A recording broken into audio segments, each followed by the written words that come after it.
yang terambil dari Lukas 7 ayat 1 sampai ayat yang ke-7.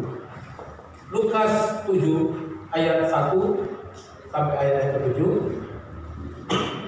Kalau sudah ketemu Bapak Ibu, kita akan baca secara bergantian. Saya akan membaca ayat-ayat yang ganjil, Bapak Ibu dan Saudara akan membaca ayat-ayat yang genap. Lukas pasal 7 ayat 1 sampai 7. Kalau sudah, saya akan mulai membaca bagian firman Tuhan ini. Yesus menyembuhkan seorang perwira di Kapernaum. Setelah Yesus selesai berbicara di depan orang banyak, masuklah ke Kapernaum. Di situ ada seorang perwira yang mempunyai seorang hamba yang sangat dihargainya. Hamba itu sedang sakit keras dan hampir mati. Ketika perwira itu mendengar tentang Yesus, ia menyuruh beberapa orang tua-tua Yahudi kepadanya untuk meminta supaya ia datang dan menyembuhkan hambanya.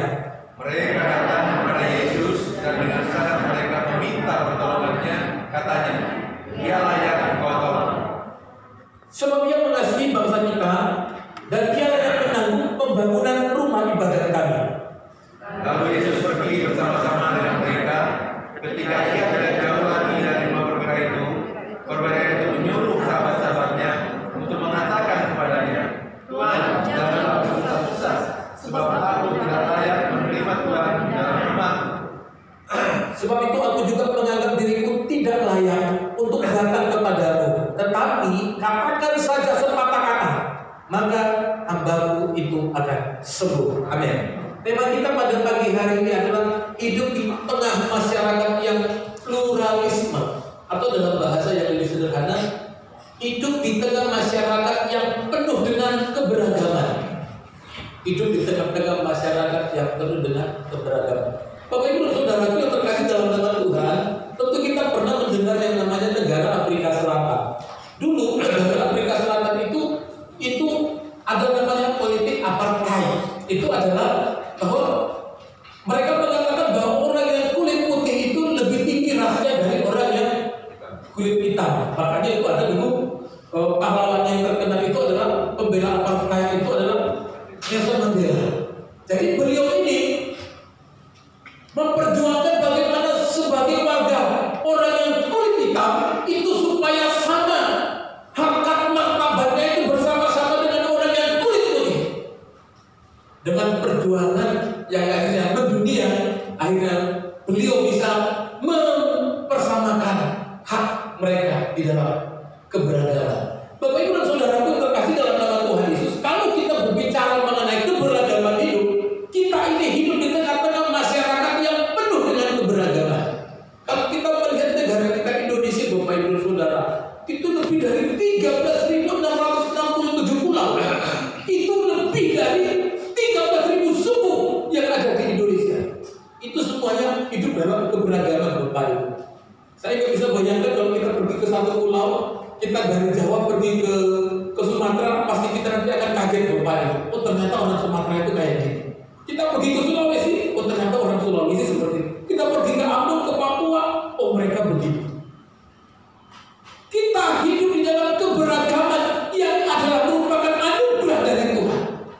Tiap orang tidak pernah menginginkan diciptakan berbeda dengan orang lain. Tapi percayalah bahwa perbedaan itu adalah merupakan anugerah dari Tuhan. Amin. Bapak Ibu dan Saudara yang terkasih dalam nama Tuhan, di dalam pembacaan firman Tuhan yang kita baca tadi, ada seorang perwira. Perwira itu pemimpin pasukan dari kerajaan Romawi. Dia ini mempunyai seorang budak, seorang hamba. Ini orang Israel atau orang Ibrani. Dan dikatakan hambanya ini sedang sakit. Kalau dipikir-pikir Bapak Ibu dan Saudara, ini orang Romawi itu sedang menjajah orang Israel. Dan dia punya seorang budak yang sedang sakit. Kalau dipikir-pikir secara ekonomi, sebenarnya perwira ini tidak perlu dia capek-capek memperjuangkan bagaimana supaya budaknya ini sembuh kembali. Toh juga kalau mati nanti bisa ganti dengan budak yang lain. Toh juga nanti kalau budak ini tidak sembuh, masih ada budak yang lain masih bisa diambil, lalu dijadikan pembantu di rumahnya. Tetapi yang luar biasanya adalah bahwa perwira ini adalah orang yang menghargai yang namanya hidup yang plural.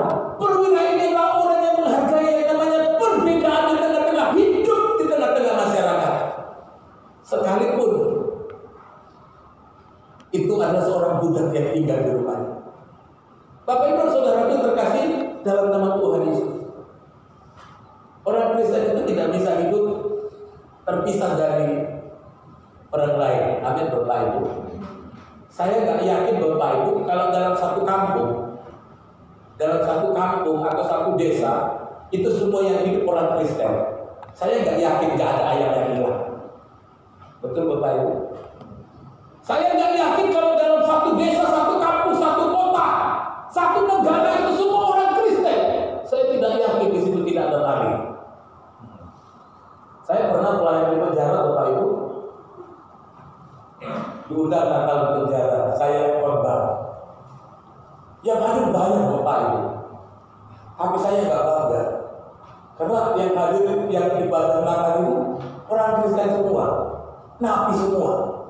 Berarti orang Kristen masih banyak yang nabi Bapak Ibu. Artinya pendeta bangga kalau yang dengar khotbahnya banyak. Tapi di penjara dengan khotbah saya itu ramai nabi semua, berarti orang Kristen masih banyak yang berdosa. Saya lebih bangga kalau diundang di penjara, lalu khotbah Bapak Ibu yang dengar cuma 10 orang, 5 orang. Berarti orang Kristen udah berkurang yang jadi nabi, kan gitu. Lah ini gerejanya penuh orang Kristen semua di penjara. Kita bingung juga Bapak Ibu dan Saudara. Bapak Ibu dan Saudara itu terkasih dalam nama Tuhan. Tapi yang menjadi pertanyaan adalah bagaimanakah sikap kita sebagai orang Kristen ketika kita berada di tengah-tengah masyarakat yang plural? Apa yang harus kita lakukan ketika kita menjadi seorang anak Tuhan, ketika kita berada di tengah-tengah masyarakat yang penuh dengan keberagaman? Ada 2 hal Bapak Ibu yang Bapak Ibu boleh lakukan ketika Anda dan saya berada di tengah-tengah masyarakat yang plural. Yang pertama, sebagai anak Tuhan di tengah-tengah masyarakat yang plural, kita harus menghargai yang namanya perbedaan. Amin. Kita harus menghargai yang namanya perbedaan. Bapak Ibu Saudara yang terkasih dalam nama Tuhan, percayalah Bapak Ibu bahwa perbedaan itu merupakan anugerah dari Tuhan. Amin. Suami istri itu disatukan dalam pernikahan itu justru dalam perbedaan. Tidak ada orang yang sama dipersatukan. Karena yang namanya kesatuan itu terbentuk dari yang namanya perbedaan yang kemudian disatukan dengan satu tujuan. Tanpa perbedaan kita tidak akan melihat yang namanya kesatuan. Ada Bapak Ibu? Bapak Ibu Saudara terkasih dalam nama Tuhan, kita sebagai orang percaya tidak bisa eksklusif. Kita tidak bisa terpisah, kita tidak bisa hidup secara eksklusif, tapi kita harus menjadi orang yang hidup di tengah-tengah perbedaan itu. Dalam pembacaan firman Tuhan tadi Bapak Ibu, kita melihat seorang perwira yang punya budak sakit. Itu yang sakit itu orang Israel budaknya. Dan yang kedua Bapak Ibu, kalau kita perhatikan Alkitab kita di ayat yang kelima, coba kita lihat Alkitab kita ayat yang kelima, kita baca bersama-sama 1, 2, 3. Sebab Ia mengasihi bangsa kita dan Dia yang menanggung pembangunan rumah ibadat kami. Yang luar biasanya adalah perwira ini bukan orang yang percaya kepada Allah, dia bukan orang yang percaya kepada Yahweh, tapi dia adalah orang yang membangun rumah ibadat orang Yahudi. Dia adalah orang yang membangun sinagog untuk orang-orang Israel berdoa kepada Tuhan. Apakah kita orang Kristen peduli dengan pembangunan rumah ibadat orang lain Bapak Ibu? Apakah kita orang Kristen yang mengaku percaya kepada Kristus, kita mau berperan serta dan terlibat dalam pembangunan rumah ibadat yang bukan GKI? Apakah kita mau Bapak Ibu? Mari kita katakan, gak apa-apa, itu bukan gereja kami. Gereja kami sudah mantap, gereja kami sudah oke. Biarlah orang lain punya iman sendiri untuk gereja ini. Bapak Ibu Saudara yang terkasih dalam nama Tuhan, tetapi perwira ini dia tidak melihat siapa yang dia tolong. Dia gak peduli yang ditolong dia itu seorang budak. Dia gak peduli bahwa yang dibantu ibadat dia. Ini orang memahami Bapak Ibu itu percaya itu kepada dewa-dewa. Mereka ini menyembah dewa-dewa. Kalaupun mereka mau beribadah, mereka nggak butuh gereja Bapak Ibu. Mereka cuma pergi ke tempat pemujaan, lalu mereka sembahyang di sana, mereka panggil nama dewa mereka. Mereka nggak butuh gereja Bapak Ibu. Mereka nggak butuh rumah ibadat orang Kristen. Tapi perwira ini berani mengambil dan memberikan uangnya untuk pembangunan rumah ibadah, untuk beribadah kepada Allah. Amin. Luar biasa Bapak Ibu ya. Luar biasa. Karena perwira ini menghargai yang namanya perbedaan. Bapak Ibu saudara yang terkasih dalam nama Tuhan, betapa sering kita melihat perbedaan itu menjadi penghalang bagi kita untuk bersaudara. Orang lebih suka mempertajam perbedaan daripada mengkerdilkan perbedaan. Orang lebih suka mempertajam, orang lebih suka membuat perbedaan itu semakin nyata daripada membuat segala perbedaan itu. Tentu Bapak Ibu pernah mendengar yang namanya tembok Berlin Bapak Ibu ya. Tembok Berlin itu bagus sekali Bapak ya. Tembok Berlin itu adalah memisahkan antara Jerman Barat dengan Jerman Timur Bapak Ibu. Dulu kalau orang Jerman Barat sama orang Jerman Timur itu bersaudara itu dipisahkan tembok Bapak Ibu. Cuma bisa hello say hello Bapak Ibu. Bayangkan Bapak Ibu sakitnya perbedaan itu Bapak Ibu. Kalau terus dipertajam. Tetapi alangkah indahnya kalau perbedaan itu kemudian diperkecil dan kemudian semakin dipererat dengan yang namanya kasih Kristus. Amin. Itulah sebabnya orang yang sudah percaya kepada Yesus dan mengaku sebagai Tuhan dan Juru Selamat, harusnya dia bisa berkata, kau sahabatku, kau saudaraku, kau saudara. Amin. Lagunya sudah jarang dinyanyikan Bapak Ibu ya. Kau sahabatku, kau saudaraku, tiada yang dapat memisahkan kita. Kan gitu. Tapi lihat orang ketabrakan di jalan, ditengok, ini bukan jemaat kami, jangan boleh. Biarkan saja. Biasanya kan gitu Bapak Ibu. Tapi kalau di gereja, kau sahabatku, kau saudaraku, tiada yang dapat memisahkan kita. Kalau itu cuma ngomong di gereja Bapak Ibu, itu akan menjadi terbukti kalau kita berani melawan ego kita. Kalau kita berani membuka pola pikir yang baru dan berkata bahwa perbedaan itu bukan untuk diperdebatkan. Amin.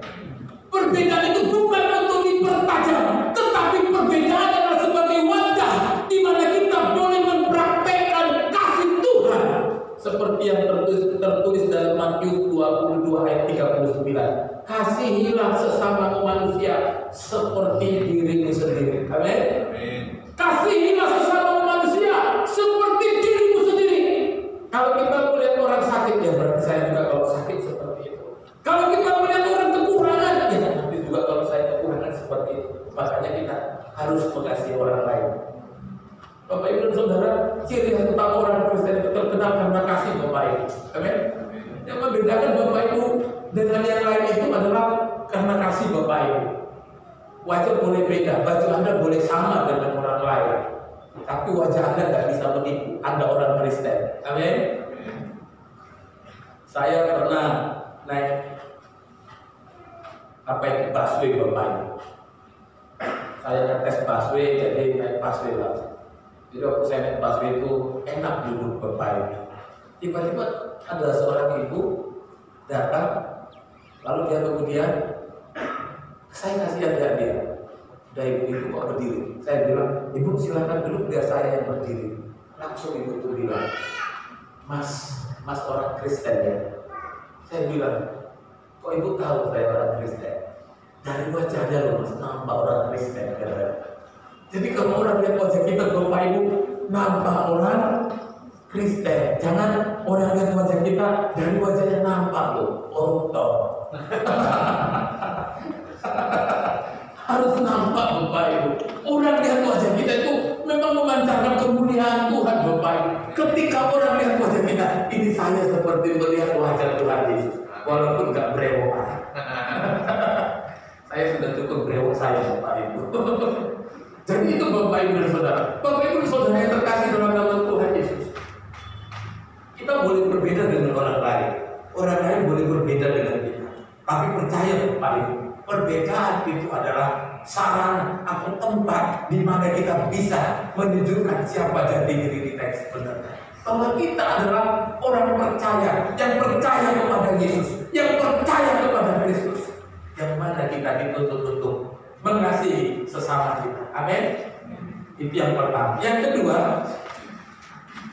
yang harus kita lakukan di tengah-tengah masyarakat yang plural adalah sebagai orang yang percaya kepada Kristus, kita harus menjadi orang yang rendah hati. Amin. Harus rendah hati. Mari kita perhatikan Alkitab kita ayat yang ke-7. Kita baca bersama-sama. Lukas 7 ayat 7. Kita baca bersama-sama. 1, 2, 3. Sebab itu aku juga menganggap diriku tidak layak untuk datang kepadamu. Tetapi katakan saja sepatah kata, maka hambaku itu akan sembuh. Bapak Ibu dan Saudara, jadi waktu tua-tua Yahudi itu datang kepada Yesus, disuruh sama perwira ini. Tuhan Yesus datang, tapi belum sampai rumah, tiba-tiba perwira itu bilang, kepada Tuhan, gak usah sampai ke rumah, aku ini gak layak di hadapanmu. Tuhan tinggal bilang saja, sembuh, pasti nanti hamba itu akan sembuh. Gak usah capek-capek datang ke rumahku, karena aku ini orang yang tidak layak. Yang menjadi pertanyaannya Bapak Ibu adalah, mengapa perwira ini mengatakan bahwa dia orang yang tidak layak? Kalau dilihat dari jabatan, dia ini adalah seorang pemimpin prajurit 100, komander namanya. Dia ini sangat dihormati orang.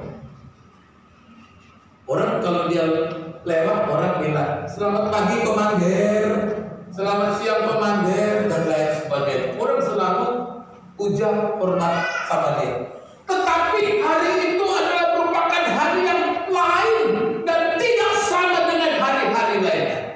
Karena hari itu Tuhan Yesus akan datang ke rumahnya, dan perwira ini merasa bahwa dia bukan orang yang layak untuk dikunjungi karena dia adalah orang yang berdosa di hadapan Tuhan. Jarang orang Bapak Ibu sadar kalau dirinya orang berdosa. Betul? Jarang orang sadar kalau dirinya itu orang jahat. Jarang orang sadar kalau dirinya itu orang yang egois. Jarang orang mau sadar diri kalau dia ini orang yang tidak baik. Semua orang selalu berkata, saya orang baik. Amin. Apakah pernah Bapak Ibu katakan kepada teman Anda, jangan percaya saya tukang bohong? Pernah Anda katakan? Enggak, Bapak Ibu. Kita akan katakan, percayalah, saya berkata benar. Sekalipun yang kita katakan adalah omong kosong, kita akan katakan, percayalah, saya ini omong yang sebenarnya. Walaupun itu terkadang tidak benar, Bapak Ibu. Bapak Ibu dan Saudaraku terkasih dalam nama Tuhan Yesus, tetapi perwira ini sadar bahwa segala yang ia miliki, kekayaan, kehormatan, nama baik, jabatan, itu bukan sesuatu yang bisa dibanggakan ketika kita datang dan bertemu dengan Tuhan Yesus. Adalah sesuatu yang sangat miris ketika ada orang yang kemudian begitu bangga akan berkata dan merasa dia orang yang paling hebat dan dia tidak butuh Tuhan. Banyak orang yang mengatakan saya tidak butuh Tuhan. Saya bisa seperti sekarang ini karena saya yang hebat, bukan Tuhan yang hebat. Ini adalah awal dari yang namanya kesombongan. Dan kalau Bapak Ibu dan Saudara bahwa kesombongan itu tidak akan pernah membuat kita lebih baik ketika kita sedang percaya kepada Tuhan. Amin. Tidak boleh sombong Bapak Ibu. Punya duit banyak, jangan sombong. Punya jabatan, jangan sombong. Punya nama besar, jangan sombong. Karena nggak ada gunanya. Di hadapan Tuhan kita nggak ada apa-apanya. Kita rendah Bapak Ibu. Amin. Saya sama istri pernah Bapak Ibu sadar bahwa uang itu bukan segala-galanya. Saya dulu sama istri saya, kami aktif di yang namanya multi level marketing Bapak. Kami pernah bergaji 25 juta sebulan Bapak. Ikut program multi level marketing. Jadi kalau saya ketemu orang, ini duit ini. Wah. Jadi kalau saya ketemu orang, saya prospek dia supaya ikut sama kami. Suatu kali Bapak Ibu, istri saya kerja di rumah sakit. Jadi suatu kali ada seorang bapak, saya lihat dia itu kayak orang stres, bingung-bingung di kamar mandi begini. Saya tanya, Bapak kenapa? Istri saya sedang sakit, dirawat di ruang ICU. Saya bilang, ini bukan kebetulan Pak, tapi Tuhan yang mempertemukan kita. Pasti ada maksud Tuhan. Lalu dia bilang, loh kenapa Bapak bilang begitu? Apakah Bapak tidak tahu saat ini ada suplemen kesehatan yang bisa meningkatkan sistem kekebalan tubuh kita sampai 100 kali lipat? Wih, hebat apa itu katanya. Saya bilang, namanya itu for life. Wah, mantap itu. Dia tanya, berapa paketnya? Berapa belinya? Saya bilang, 12 juta. Langsung transfer Bapak Ibu. Nah saya Bapak Ibu begitu dia transfer, saya langsung ingat, saya dapat 2 juta. Hari itu juga, dalam setengah jam Bapak, 12 juta Bapak. Tapi yang saya lupa itu Bapak Ibu, sampai dia mati, saya lupa berdoa untuk dia. Karena saya hanya lihat dia itu uang. Akhirnya saya bilang ke istri, wah ini gak betul kita ini. Kita ini kok sekarang kerjanya cari uang, bukan melayani Tuhan. Saya bilang ke istri, Ma, gimana kalau kita berhenti ya Ma? Kita belajar fokus lagi melayani Tuhan. Kami putuskan Bapak Ibu berhenti akhirnya di situ. Uang itu bukan segala-galanya Bapak Ibu. Uang, saya sudah rasakan uang bisa bikin kita lupa Tuhan. Bahkan uang pernah bikin saya lupa kalau saya pendeta. Saya akan doakan ibu itu sampai mati Bapak Ibu. Jadi apa yang mau kita sombongkan ketika kita berada dalam puncak kejayaan? Apa yang mau kita sombongkan ketika kita berada di dalam yang namanya masa-masa keemasan, kita punya jabatan, punya uang, kekayaan, deposito dan lain sebagainya. Bagi Tuhan itu tidak punya nilai apa-apa. Tidak ada sesuatu apapun yang bisa kita sombongkan di hadapan Tuhan selain kita merendahkan hati dan berkata, saya butuh Tuhan. Bapak Ibu dan Saudaraku terkasih dalam nama Tuhan Yesus. Lukas 14 ayat 11 berkata, sebab barang siapa meninggikan diri akan direndahkan, dan barang siapa merendahkan diri akan ditinggikan. Orang yang meninggikan diri justru akan direndahkan, tetapi orang yang merendahkan diri justru akan ditinggikan. Bapak Ibu dan Saudaraku terkasih dalam nama Tuhan Yesus, ketika perwira ini mengatakan bahwa dia adalah orang yang tidak layak ketika dia bertemu dengan Tuhan Yesus. Tapi kalau kita lanjut Bapak Ibu membaca firman Tuhan ini, mari kita baca ayat yang ke-9.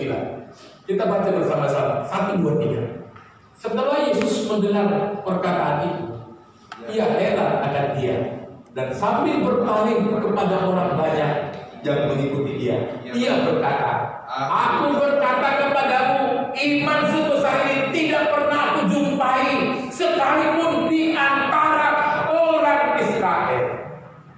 Amin Bapak Ibu. Iman seperti itu tidak ada dijumpai di dalam orang Israel. Karena apa? Karena dia rendah hati Bapak Ibu. Langsung dijawab Tuhan, orang yang merendahkan hati justru akan ditinggikan. Amin. Hari itu dia dipuji oleh Tuhan Yesus. Tuhan Yesus katakan bahwa iman seperti ini belum ada loh dijumpai di kalangan orang Israel. Jadi Bapak Ibu dan Saudara, tidak ada dasar bagi kita untuk kita tidak rendah hati. Karena justru kerendahan hati akan membawa kita dapat pujian dari Tuhan. Pujian manusia kita nggak butuh Bapak Ibu. Pujian manusia itu hanya diucapkan di depan Bapak Ibu. Tapi begitu di belakang Bapak Ibu, dia akan bilang itu tadi saya hanya buat untuk Tuhan biasa. Tapi kalau pujian Tuhan, sama seperti perwira ini, dia langsung ditinggikan, dipermuliakan di tengah-tengah orang-orang Israel saat itu. Jadilah orang yang rendah hati Bapak Ibu.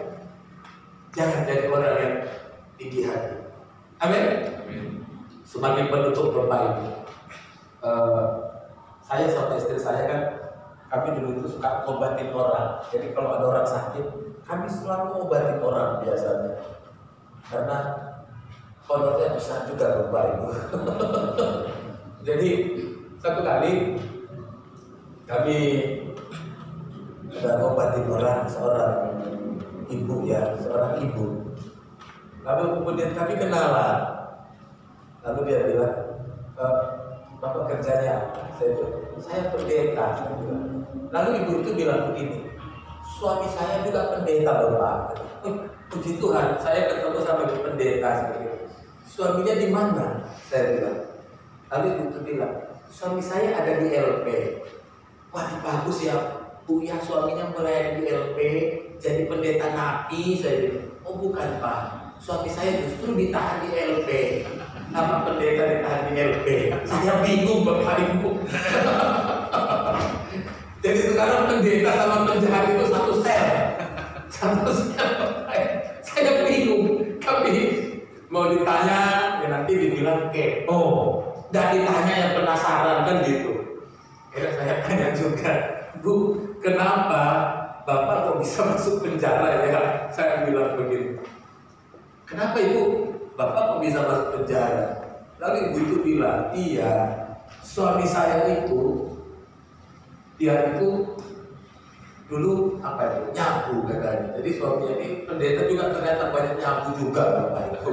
Jadi pendeta ini nyabu. Lalu dia itu kehabisan duit. Jadi nggak ada jalan lain. Dia ini harus nyabu. Dia tidak punya duit lagi. Akhirnya dia merampok Bapak Ibu. Ada rumah yang kosong. Jadi rumah yang kosong. Jadi rumah kosong itu dia malam-malam itu dengan teman-temannya itu datang ke sana, mendobrak rumah itu. Saya pikir waktu dia mendobrak rumah itu, apakah dia bilang dalam nama Yesus pintu terbuka? Saya nggak tahu. Ataukah dia bongkar di mana Bapak Ibu? Saya nggak tahu. Tapi mungkin yang saya mau katakan, mungkin dia hari itu lupa kalau dia itu pendeta. Mungkin hari itu dia lupa bahwa dia adalah seorang pendeta yang harus memiliki kerendahan hati dan duduk diam bersujud di kaki Tuhan, bukan bongkar rumah orang Bapak Ibu. Jadi kalau Bapak Ibu ketemu orang, jumpa orang ditangkap polisi, bongkar rumah orang, tanya dulu, semoga beliau bukan pendeta. Malu kita.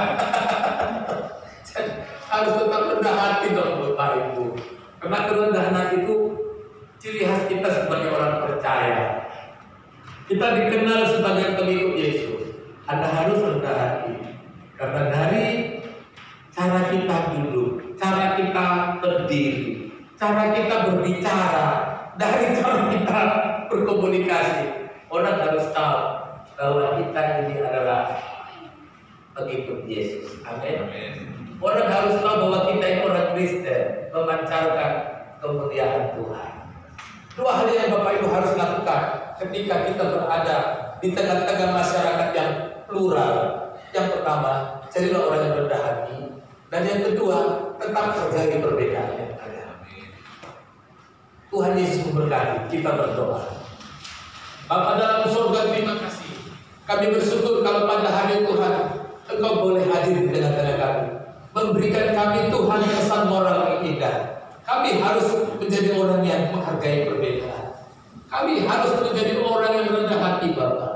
Jadikan dua hal ini menjadi sesuatu yang terpatri di hati kami, tertanam di jiwa kami. Karena kami mau Bapak menjadi terang dimanapun kami berada. Terima kasih Bapak dalam surga. Di dalam nama Tuhan Yesus Kristus kami sudah berdoa. Haleluya, haleluya. Amin.